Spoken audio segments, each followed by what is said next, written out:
Hi, my name is Pieper. Thanks for joining my virtual conf session. Today I'm going to be guiding you through how to use LLMs to classify data in R. Sometimes as a data scientist, I wish I had a magic wand that could easily transform messy, unstructured data, which could be in open text fields, PDF documents, or even the contents of an image, to some meaningful data object or data frame so I can get on with my analysis or work.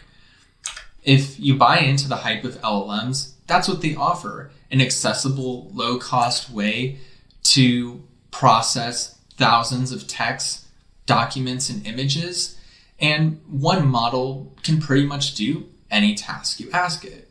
So is this hype worth it? Can we do it in R? These are some of the questions I've had and really explored the most robust way to do it. So what I'll cover today is using the tidyverse package ellmer to do robust data classification, specifically focusing on the data structure that we get as a result, how to prompt the model to get the best data, to evaluate the accuracy and the confidence of the model's predictions, and ultimately to validate its responses. So first, let's take a step back to understand some traditional machine learning concepts. First is extraction. So we want to extract the distinct features of an object. In the traditional iris data set, there are morphological characteristics such as the length and width of the flower petals that we would use to predict the class or the species of flower. So when we predict the species of flower, we would get probabilities, right? Probabilities of which kind of species it should be out of the possible options. So for all of these, I'm like 95% positive that they're the correct flower because I got these images from Wikipedia and I pretty much trust that Wikipedia has it right, but I'll leave some room for uncertainty. They could have, uploaded the wrong picture or something. So that's what it looks like traditionally. Now, how do we kind of do this in R? So first, ellmer starts with a chat object.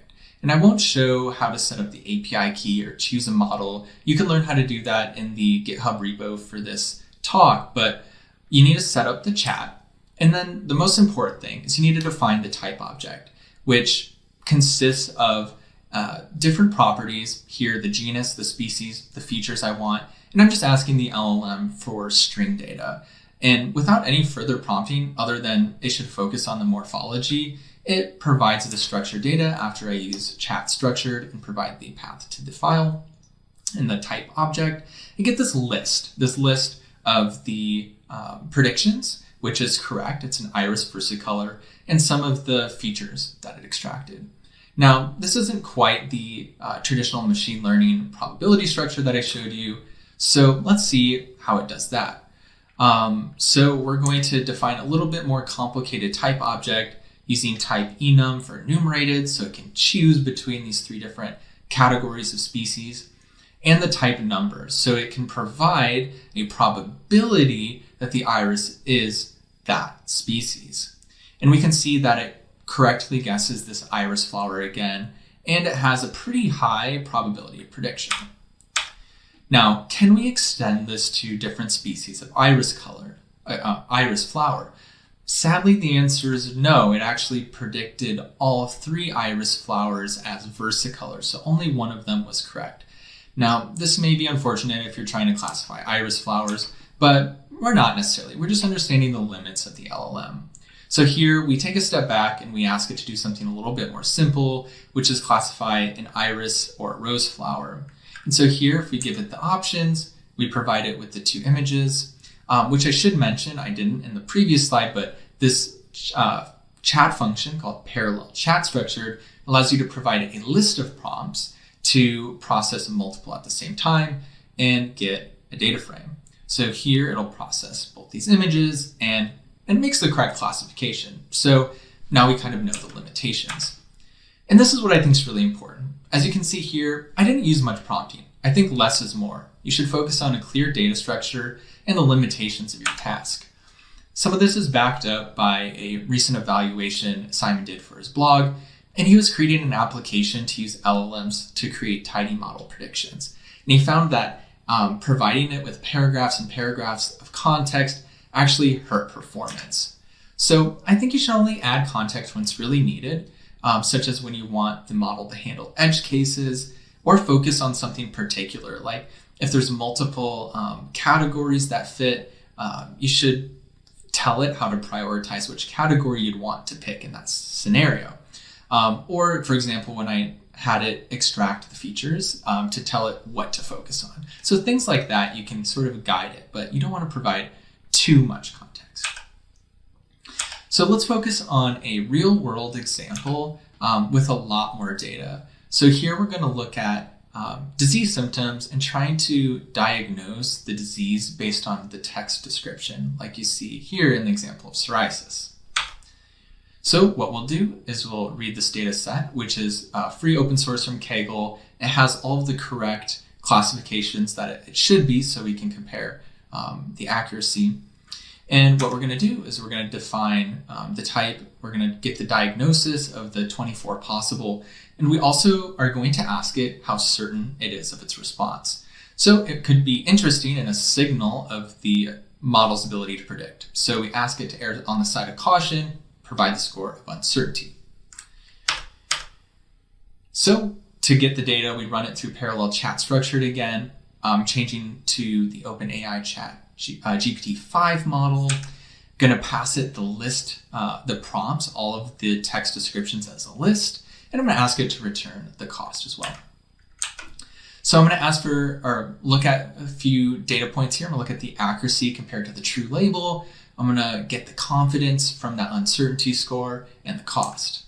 So the accuracy was actually unfortunate. It was very low, 62% compared to the true values. Compare this to a traditional machine learning model that I ran in Tidy Models that got 93%. We're doing pretty poorly. We also got a low confidence score, which this is actually better news because the model is telling us, hey, I'm not doing well at this task. So that confidence that we asked for was actually more or less a true signal of its performance. The cost was very low, fairly low, only 95 cents. And you can see that it actually wasn't bad at predicting all different kinds of diseases. Diseases such as pneumonia and jaundice, it predicted with 100% accuracy. But others such as malaria and bronchital asthma, it did very, very poorly at. So it could work in some situations, but really we'd want to have a better model that could work with these kind of more difficult scenarios as well. Now, again, going back to that uncertainty, the uncertainty object that we asked for, the confidence of the LLM actually correlates to the accuracy of predictions. So when the LLM is very confident in its predictions, it also has more correct responses.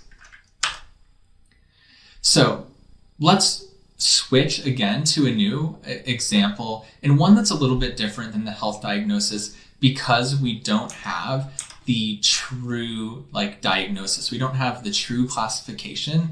So we're kind of working in this space where we won't ever have a true baseline to compare it against. So we got, or in part of some of the work, grant work that I've done at the University of Pittsburgh, we looked at descriptions of crimes from police reports. So this example here, you can see involves harassment. And what we'd want to ask the LLM to do is to tell us what type of crime it is, such as a violent crime, a traffic crime, etc. So this was the task that I asked the LLM to perform. And I used this schema, again, for different types of crime to ask for a category such as violent, property, drug, etc. And then, I added some additional context because certain crimes could belong to multiple categories. So somebody could be driving under the influence, which is a DUI offense, but they could have also done something violent while they're under the influence. So I ask it if it's violent or another crime to choose violent, but only if the intent seems to be to harm or injure, because that's really core to the definition of violence. I also asked, based on some previous piloting I did with this data, to tell it that threats, harassment, stalking, etc. should all be considered violent because it tended to misclassify those as public order.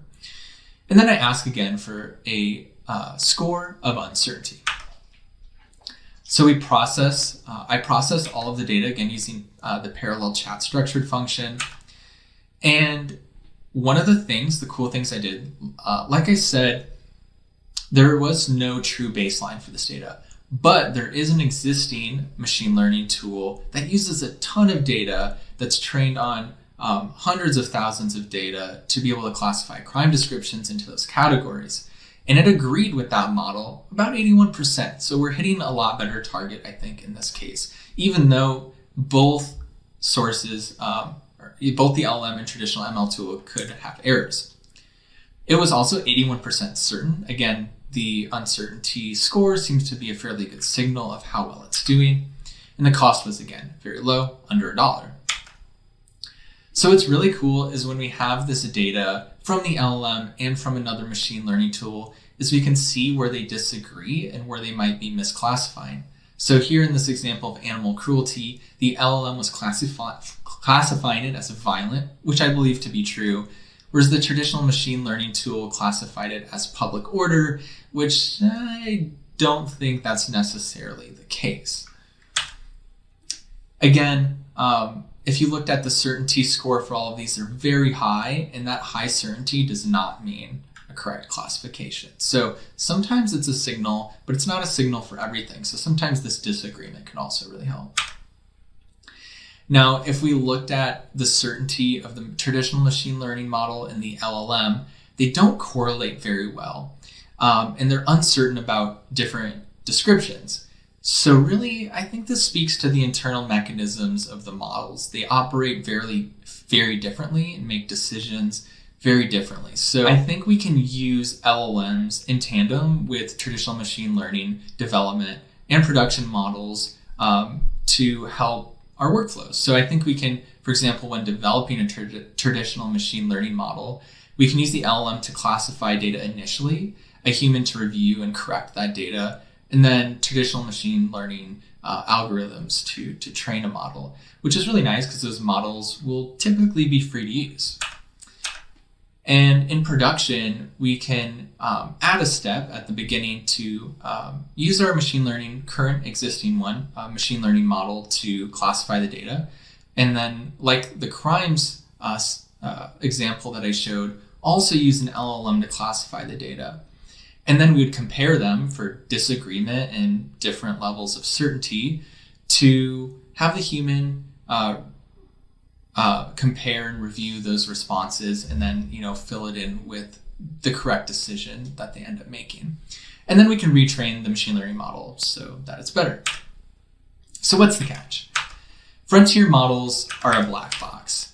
Pretty much everything that's happening inside them, the decision making, are obscured by billions of parameters, unknown training data sets, secretive training and fine-tuning algorithms that really require just using very, that only have documentation for very small pieces of this. So some of the frontier model companies are more transparent about this than others, but even sometimes they have to do research on their models to understand what's going on inside.